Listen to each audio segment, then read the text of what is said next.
Assalamualaikum warahmatullahi wabarakatuh. Perkenalkan, nama saya Aramadana, NIM 4012011082. Yang mana di sini dengan mata kuliah Hukum Pertambangan dengan dosen pengampu yaitu Ibu Bunga Permatasari.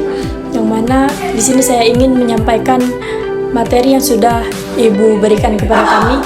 Di sini tadi mengenai ada 4 pembahasan, tapi yang terlebih dahulu saya ingin membahas mengenai sentralisasi kewenangan pengelolaan dan perizinan dalam revisi Undang-Undang Mineral dan Batu Bara. Baiklah, yang mana Indonesia merupakan negara yang kaya akan sumber daya alam atau SDA hayati dan sumber daya alam non hayati.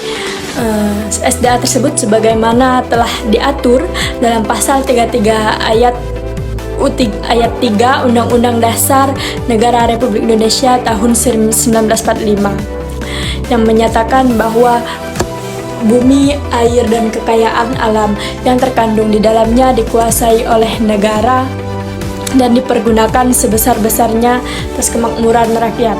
Kata dikuasai di sini memiliki makna bahwa pengelolaan semua sumber daya alam termasuk bahan, galian, pertambangan berada di tangan negara atau pemerintah, meliputi kewenangan dalam mengurus, mengatur, serta mengawasi secara meluas guna mewujudkan kemakmuran bagi seluruh rakyat Indonesia, bukan untuk kepentingan pribadi atau orang per orang. Kemudian pada pasal 33 ayat 3 tersebut memberikan kekuasaan kepada negara untuk menguasai kekayaan alam di Indonesia dan dipergunakan untuk kemakmuran seluruh rakyat Indonesia, yang mana sumber daya alam non hayati atau sumber daya alam yang mampu menghasilkan energi diantaranya adalah mineral dan batu bara. Mineral dan batu bara merupakan sumber daya alam yang memiliki arti penting dalam memenuhi kebutuhan serta hajat hidup orang banyak. Tidak dapat dipungkiri hasil dari bahan tambang mineral dan batu bara akan selalu dibutuhkan, seperti minyak bumi dan batu bara yang dapat diolah sebagai bahan bakar aluminium dan besi atau perkakas emas yang dapat digunakan sebagai perhiasan dan investasi, serta masih banyak lagi. Kemudian di Indonesia subsektor mineral dan batu bara memegang peranan penting bagi pembangunan nasional guna mendukung pertumbuhan perekonomian nasional. Di Indonesia hingga saat ini sektor mineral dan batu bara masih menjadi kontributor peningkatan penerimaan negara, bukan pajak, atau yang sering dikatakan dengan PNBP. Atau yang ketiga yaitu keberadaan SDA Minerba akan memberikan manfaatnya jika ada perusahaan atau korporasi yang mampu mengelola SDA Minerba tersebut. Kemudian dengan adanya beberapa karakteristik yang dimiliki kegiatan usaha di bidang mineral dan batu bara tersebut, sehingga diperluaskan adanya legalitas operasional kegiatannya untuk menjamin kepastian hukum.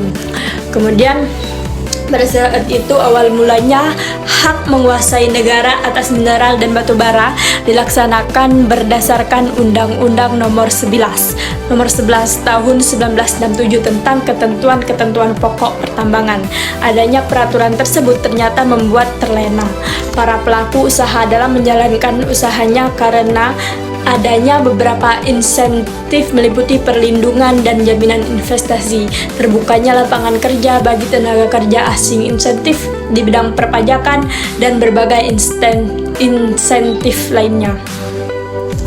Kemudian dalam Undang-Undang Nomor 11 Tahun 1967 memberlakukan sistem kontrak karya yang menimbulkan hubungan dengan pemerintah dan perusahaan di bidang pertambangan, di bidang keperdataan. Kemudian kontrak karya tersebut banyak yang menilai bahwa tidak mengakomodir sehingga yang terjadi adanya kerusakan lingkungan yang tidak terkendali akibat penambangan. Hal ini sangatlah bertentangan yang ada dalam pasal 3 ayat 3 UU DRI tersebut yang memerintahkan bahwa pengelolaan pertambangan bertujuan untuk memberikan manfaat yang sebesar-besarnya bagi kemakmuran dan kesejahteraan rakyat. Mungkin itu pembahasan yang pertama.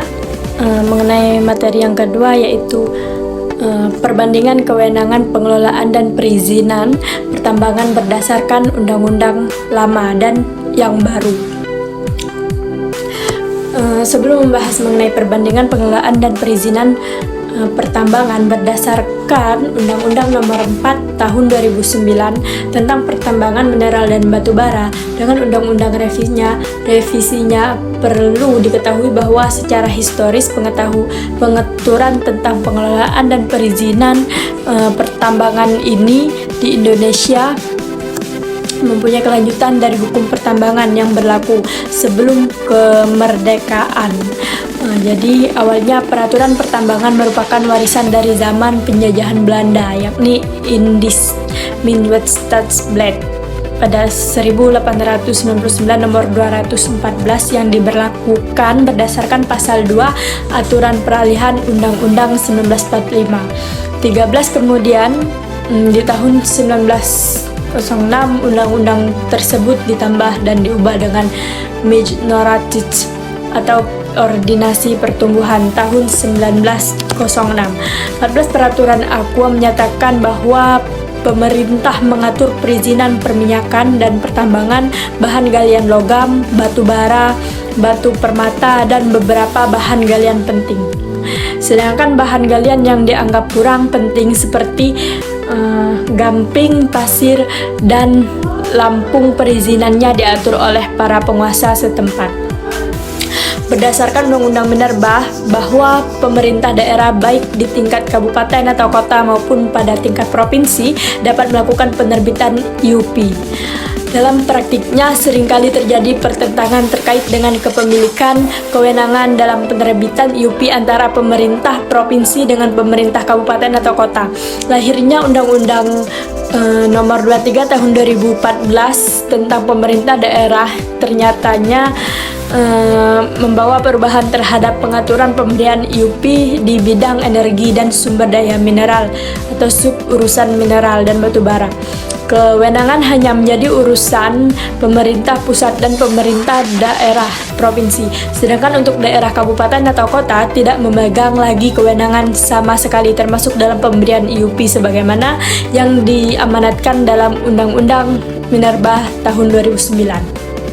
Kemudian lokus usaha di bidang minerba adalah di daerah, yaitu daerah kabupaten atau kota seharusnya ada pelibatan wewenang daerah dalam pengelolaan mineral dan batu bara. Kemudian hal ini bertujuan agar pemerintah daerah kabupaten atau kota yang secara jarak dekat dengan perusahaan minerba mudah untuk melakukan pengawasan terhadap kegiatan usaha minerba tersebut. Kemudian selain itu, penguasaan negara terhadap mineral dan batu bara harusnya memberikan kepada perusahaan negara atau badan usaha milik negara atau BUMN atau BUMD pada pasal 169A Undang-Undang Minerba baru. Peran negara dalam pengelolaan negara terhadap minerba dikurangi. Baiklah, mungkin itu mengenai pembahasan dalam perbandingan kewenangan pengelolaan dan perizinan berdasarkan undang-undang lama dan yang baru. Baiklah, lanjut selanjutnya yaitu yang ketiga, yaitu sentralisasi pengelolaan dan perizinan usaha pertambangan, yang mana perubahan paling jelas dalam revisi UU Minerba salah satunya adalah penerapan sistem sentralisasi terkait kewenangan dalam mengelola dan mengatur usaha pertambangan. Revisi Undang-Undang Minerba telah menghapus kewenangan pemerintah daerah dalam menerbitkan izin usaha pertambangan atau IUP Desentralisasi kewenangan ini tercermin melalui perubahan pada pasal 4 serta penghapusan pasal 7 dan pasal 8 Undang-Undang Minerba, di mana pada pasal 4 menyebutkan mineral dan batu bara sebagai sumber daya alam yang tak terbarukan, merupakan kekayaan nasional dikuasai oleh negara untuk sebesar-besar kesejahteraan rakyat, atau penguasaan dalam hal ini adalah diselenggarakan oleh pemerintah pusat melalui fungsi kebijakan pengaturan, pengurusan, pengelolaan, dan pengawasan. Kemudian sementara pada pasal 7 dan 8 dan pasal 8 mengatur mengenai kewenangan pemerintah provinsi dan atau kabupaten atau kota dalam pengelolaan pertambangan mineral dan batu bara. Di debirokratisasi atau penyederhanaan izin juga dilakukan dalam revisi Undang-Undang Minerba. Hal ini terlihat dari pencabutan keharusan pemerintah berkonsultasi dengan DPR mengenai pengendalian produksi dan ekspor. Kemudian penghapusan konsep dualisme izin usaha pertambangan atau UP di wilayah eksplorasi dan operasi pada pasal 1 ayat 8 dan 9 dalam undang-undang yang baru hanya ada satu IUP. Demikian juga IUP khusus IUPK tak lagi memiliki varian IUPK. Eksplorasi dan IUPK operasi UPI menjadi lebih sederhana karena sudah mencakup dua aktivitas bisnis, yakni eksplorasi dan operasi produksi.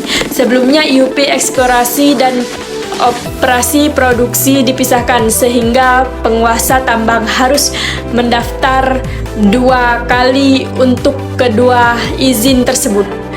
Kemudian kini cukup sekali penyederhanaan ini. Usaha pertambangan bisa dilihat dari dua sisi. Di satu sisi memudahkan legalitas operasional dan legalitas institusional usaha pertambangan. Di sisi lain bisa mengurangi dan memangkas sistem pengawasan usaha pertambangan di Indonesia, khususnya dalam hal ini usaha pertambangan minerba.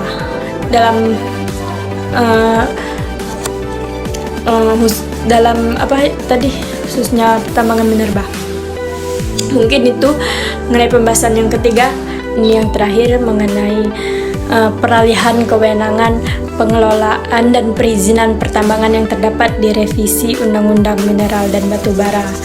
Merupakan kebijakan yang tepat. Apakah itu?